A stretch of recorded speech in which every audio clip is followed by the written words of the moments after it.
हम अगर एक्शन भी करेंगे पहले दिल्ली में कब्जा लेंगे जहां हमने एक्शन करना है, अगर करेंगे तो वो भी संयुक्त मोर्चा करेगा। तो संयुक्त मोर्चा अगर एक्शन करेगा तो पहले दिल्ली के अंदर कब्जा लेगा, उसके बाद ये तंबू पाड़ेंगे, वरना इन तंबुओं का हाथ नहीं लाने देंगे हम। इनके विचारों में ही नहीं है ये बात। हम मानते थे कि मोदी जी हमारी हर समय इलेक्शन मोड में रहता है, शायद हम इसको इलेक्शन में हरा देंगे, मान जाएगा, मगर नहीं, इसको शायद बिल्कुल समाप्त होने में विश्वास है। बीजेपी को समाप्त करना चाहता है, क्योंकि ये बीजेपी का पीएम नहीं है, ये कंपनियों का पीएम है। आंदोलन हम लड़ रहे हैं भाई, किसानों के मुद्दे जिस दिन उठाए उस दिन राजनीतिक लोग कहां थे? 11 महीने से, अब तो साल होने को आया, यहां किसान और मजदूर बैठा, उस दिन वो राजनीतिक लोग, वो कैप्टन कहां था जो आज इस आंदोलन का ठेकेदार बनना चाहता है, जो बीजेपी उसको आगे लगा करके हमारे ऊपर थोपना चाहती है? पहले कहां था वो? हमने गुस्से की बात नहीं है, हमने ये कहा था ये आंदोलन देश का किसान लड़ रहा है, और जो आंदोलन लड़ रहा है आंदोलन का फैसला भी वही करेगा, भ्रम में ना रहे आप। अगर कोई साथी, सरकार का कोई नुमाइंदा या कोई अधिकारी बात करना चाहे कर सकता है, मगर उनको सिर्फ इतना है, अगर जो बात हो तो हम कमेटी में आके रखें। किसी भी नेता के पास कोई बात नहीं आ रही, और कहते दिवाली से पहले, सच्चाई क्या है फिर? दिवाली से पहले कहते घर जाओगे।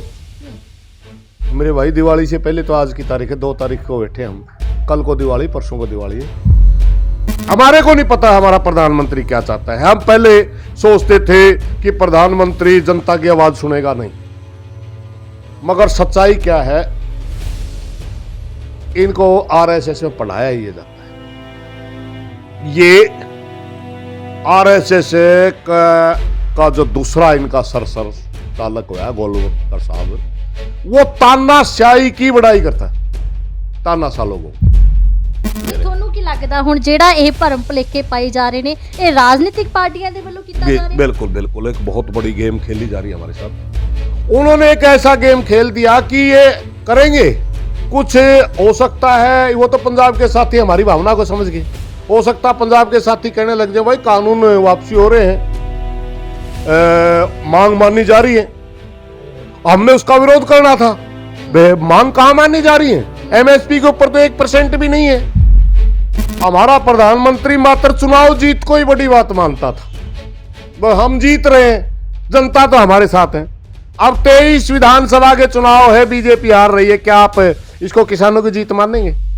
एक लोकसभा का चुनाव है, बीजेपी हार रही, क्या आप किसानों की जीत मानेंगे?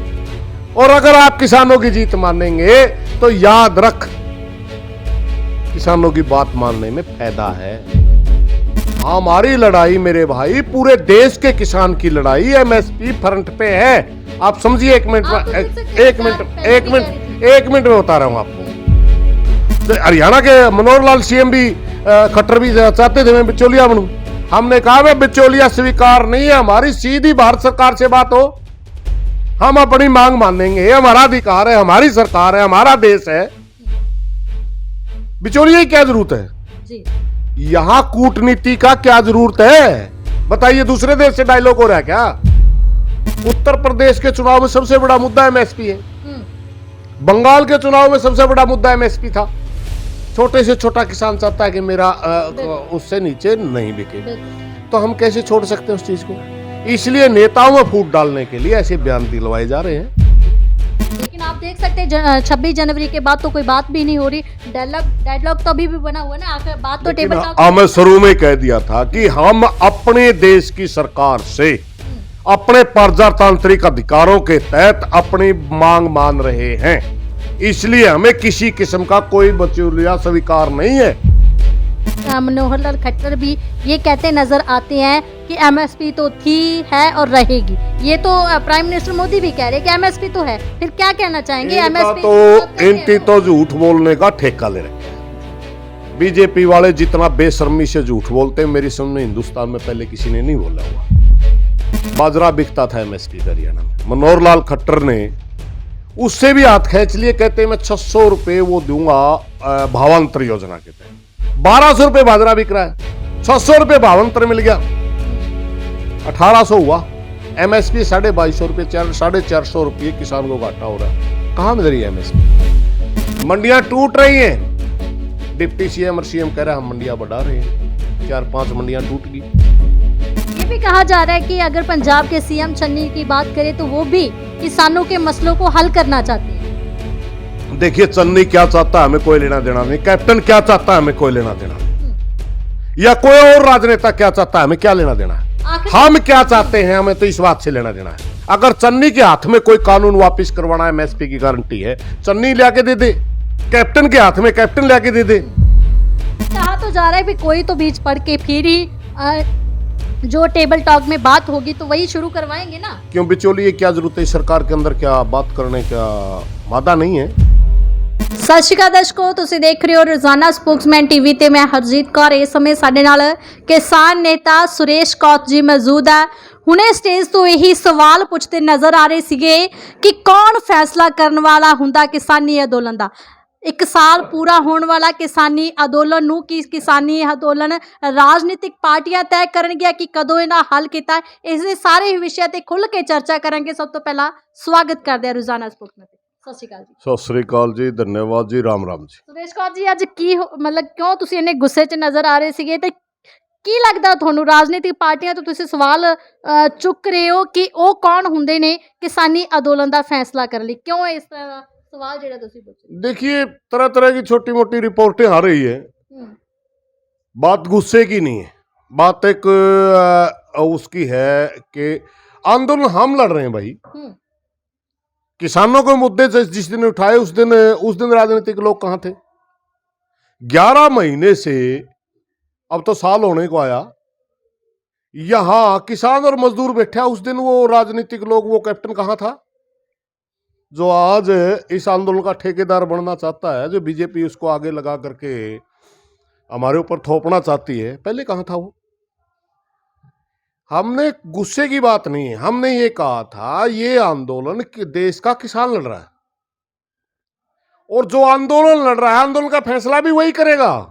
भ्रम में ना रहे आप।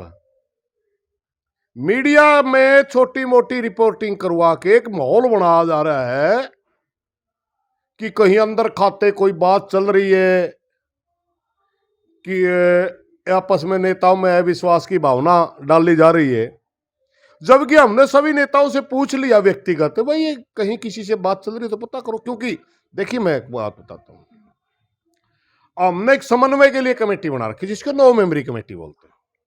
उनको पावर भी दे रखी है, अगर कोई साथी सरकार का कोई नुमाइंदा या कोई अधिकारी बात करना चाहे कर सकता है, मगर उनको सिर्फ इतना है अगर जो बात हो तो वो कमेटी में आके रखें।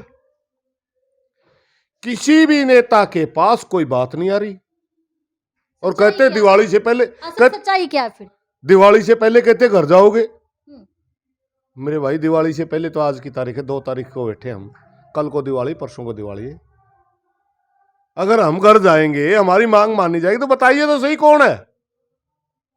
सच्चाई ये है कि ये किसानों को रिलैक्स मोड में ले जाकर के संख्या घटाने की एक चाल है, साजिश है जी। ये पंजाब और हरियाणा के किसान नेताओं के बीच में फूट डालने की भी एक चाल है। आपको मैं बताऊं जी, कैसे फूट डाली क्यों जाएगी? मैं बता रहा हूं, खोल के बता रहा हूं। 28 नवंबर पिछले साल जब हम आंदोलन में आए, हरियाणा के किसान नेताओं का और पंजाब के किसान नेताओं को मांगों को लेकर के थोड़ी थोड़ी सी गैप था। हम MSP को ज्यादा फ्रंट में लेकर के लड़ते थे, हरियाणा के सारे लीडर, और पंजाब के साथी तीनों कानूनों को ज्यादा फ्रंट में लेकर लड़ते थे। हमारा समझौता ये हुआ था कि तीनों कानून वापसी और MSP की खरीद की गारंटी के कानून के बगैर हम कोई भी पक्ष पीछे नहीं आएगा। उसमें एक साबित का एक वो चीज सामने लेके आए कि 3 कानून है, एक कानून रिपील कर दिया जाएगा, एक का मॉडल एक्ट कर दिया जाएगा, एक कानून पे कमेटी बना दी जाएगी। यानी कमेटी बनना तो वो रहेगा ना रहेगा कमेटी तय करेगी। मॉडल एक्ट का मतलब भी पहले की स्थिति को भंग करना, यानी रिपील हो गया, एक कानून रिपील हो गया, मगर MSP के ऊपर कमेटी बना दी जाएगी। मतलब कि रद्द की भी बात नहीं की जा रही कि रद्द नहीं होंगे, नहीं, कानूनों की परिभाषा जो है वो रद्द की तरफ ही जा रही है। कानूनों में कुछ बचता नहीं जी इन बातों में। अगर हम टेक्निकल बात समझें, एक किस्म से दो कानून रिपील हो रहे हैं, यानी आप उसको परसेंटेज के हिसाब से 70-80% वो बात हुआ, मगर एमएसपी के ऊपर तो हमने कुछ मिला ही नहीं। कितनी कमेटियों की रिपोर्ट आज तक लागू हुई है? बिल्कुल। हमारा शुरू से ये है कि सरकार अध्यादेश लाए, सरकार संसद में वो कानून बनाए, एक लाइन का प्रस्ताव लेके आए कि कोई भी फसल एमएसपी से नीचे हिंदुस्तान के बाजार में नहीं बिकेगी। उसका बेस कुछ भी होगा, अगर कोई फसल एमएसपी से नीचे किसी बाजार में जाएगी तो उसकी खरीद की गारंटी सरकार देगी, सरकार खरीदेगी उसको। हम इतनी सी बात ले रहे हैं। ਤੁਹਾਨੂੰ ਕੀ ਲੱਗਦਾ ਹੁਣ ਜਿਹੜਾ ਇਹ ਭਰਮ ਭੁਲੇਖੇ ਪਾਈ ਜਾ ਰਹੇ ਨੇ ਇਹ ਰਾਜਨੀਤਿਕ ਪਾਰਟੀਆਂ ਦੇ ਵੱਲੋਂ ਕੀਤਾ ਜਾ ਰਿਹਾ ਹੈ? बिल्कुल बिल्कुल, एक बहुत बड़ी गेम खेली जा रही है हमारे साथ। उन्होंने एक ऐसा गेम खेल दिया कि ये करेंगे, कुछ हो सकता है वो तो पंजाब के साथी हमारी भावना को समझ गए, हो सकता है पंजाब के साथी कहने लग जाए भाई कानून वापसी हो रहे हैं, मांग माननी जा रही है। हमने उसका विरोध करना था, मांग कहां माननी जा रही है? एमएसपी के ऊपर तो 1% भी नहीं है। हमारी लड़ाई मेरे भाई, पूरे देश के किसान की लड़ाई एमएसपी फ्रंट पे है। आप समझिए, एक मिनट आप तो में, देख सकते हैं, एक सरकार मिनट पहले एक भी मिनट कह रही थी। एक मिनट में बता रहा हूं आपको। पहले एमएसपी हरियाणा पंजाब जानता था, आज बिहार और उत्तर प्रदेश का किसान पूरी भी स्टेटें जानता है जानती हैं। एमएसपी क्या होती है। बिल्कुल। वहां एपीएमसी मंडियां नहीं थी, एमएसपी उन गरीब किसानों को नहीं मिलता था। आज वो भी चाहता है कि एमएसपी मिले मेरे को। बिल्कुल। उत्तर प्रदेश के चुनाव में सबसे बड़ा मुद्दा एमएसपी है, हम्म, बंगाल के चुनाव में सबसे बड़ा मुद्दा एमएसपी था। छोटे से छोटा किसान चाहता है कि मेरा उससे नीचे नहीं बिके, बिल्कुल। तो हम कैसे छोड़ सकते हैं उस चीज को? इसलिए नेताओं में फूट डालने के लिए ऐसे बयान दिलवाए जा रहे हैं। हम इसको कतई मंजूर नहीं करेंगे। अगर कोई नेता भी होगा, हमने साफ स्टेज पे आप भी देते बोल दिया था, अगर कोई नेता इस चीज पे संतुष्ट है, समझौता चाहता है, कृपया करके वो उसकी मांग मान ले, वो घर जाए। हमारी नहीं मानी, हम नहीं जाएंगे। हम एमएसपी के ऊपर खरीद की गारंटी के कानून के बगैर सोच ही नहीं सकते, ये विचार ही नहीं आ सकता। इसके ये बारे में क्या कहना है? मनोहर लाल खट्टर भी ये कहते नजर आते हैं कि एमएसपी तो थी, है और रहेगी। ये तो प्राइम मिनिस्टर मोदी भी कह रहे हैं कि एमएसपी तो है। फिर क्या कहना चाहेंगे? इनका एमएसपी तो इनकी तो झूठ बोलने का ठेका ले रखा है। जी, बीजेपी वाले जितना बेशर्मी से झूठ बोलते हैं, मेरी समझ में हिंदुस्तान में पहले किसी ने नहीं बोला हुआ। बाजरा बिकता था एमएसपी पे हरियाणा में, मनोहर लाल खट्टर ने उससे भी हाथ खींच लिए। कहते मैं 600 रुपए वो दूंगा भावांतर योजना के तहत। 1200 रुपए बाजरा बिक रहा है, 600 रुपए भावांतर मिल गया, 1800 हुआ।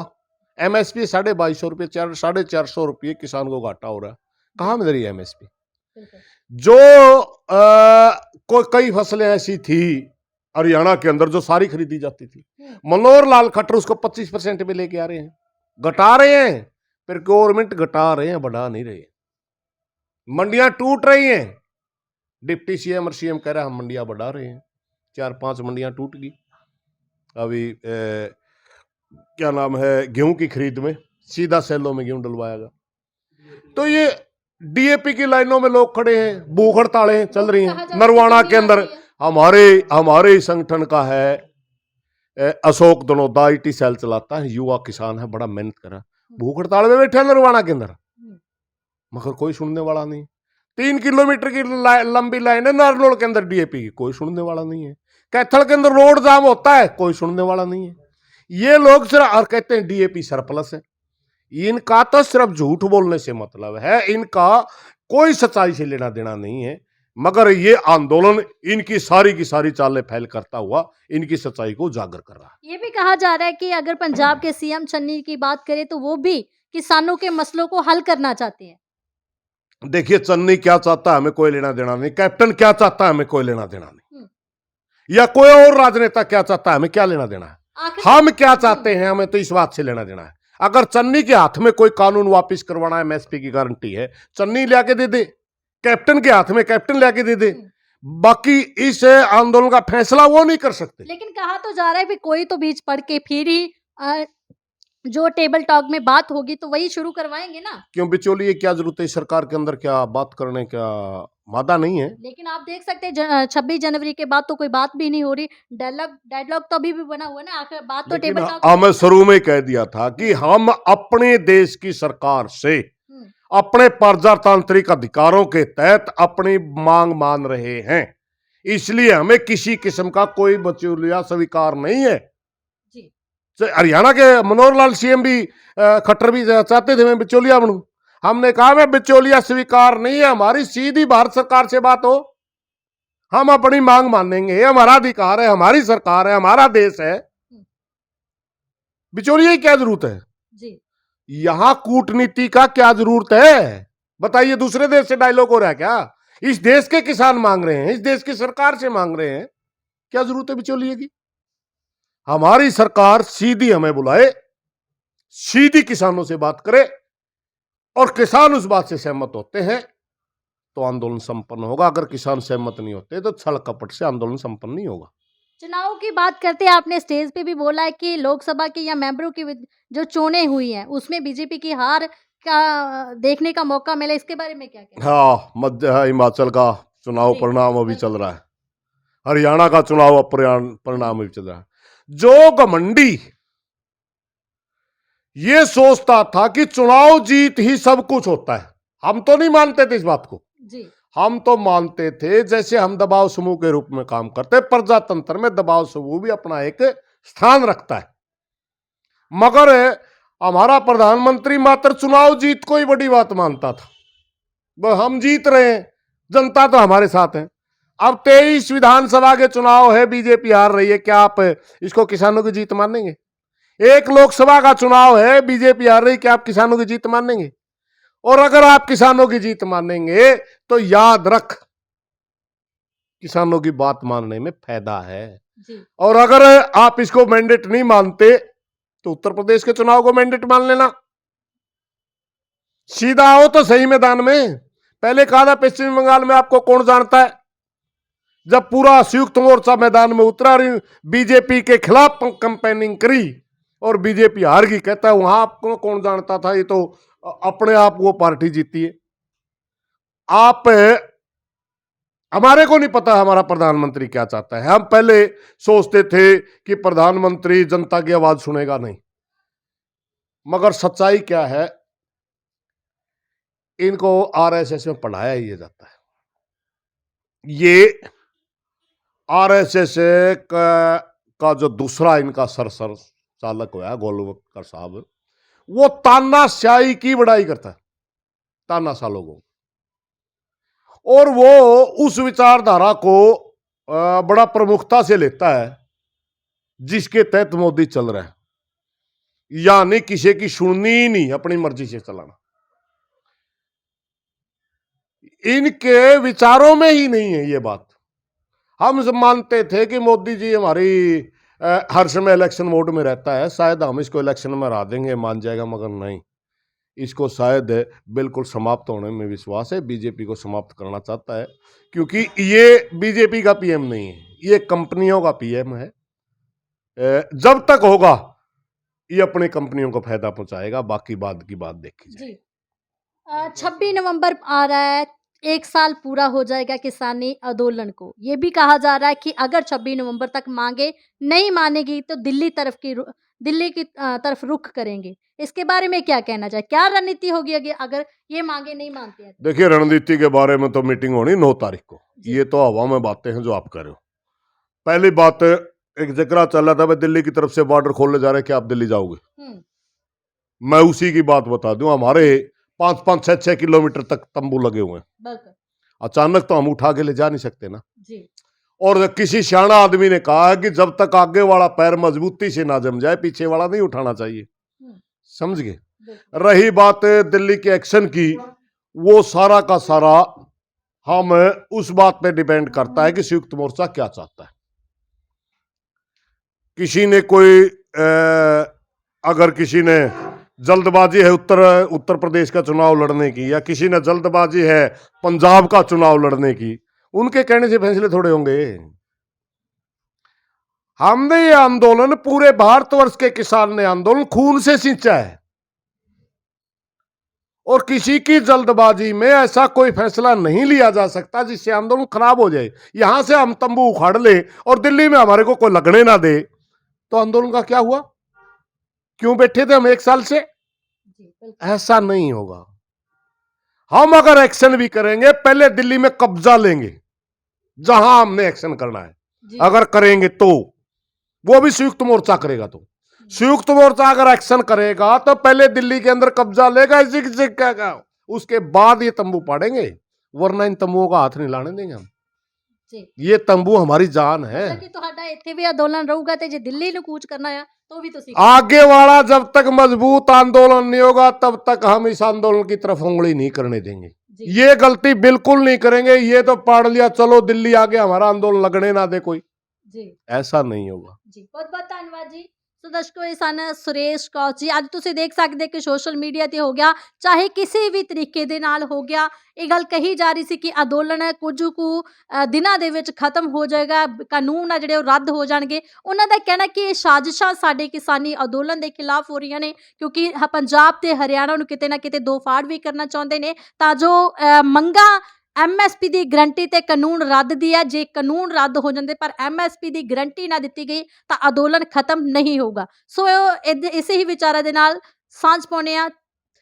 ਕੈਮਰਾਮੈਨ ਜੰਗਬੀਰ ਦੇ ਨਾਲ ਮੈਂ ਹਰਜੀਤ ਕੌਰ, ਜੁੜੇ ਰਹੋ ਸੁਜਾਨਾ ਸਪੋਕਸਮੈਨ ਦੇ ਨਾਲ। ਧੰਨਵਾਦ।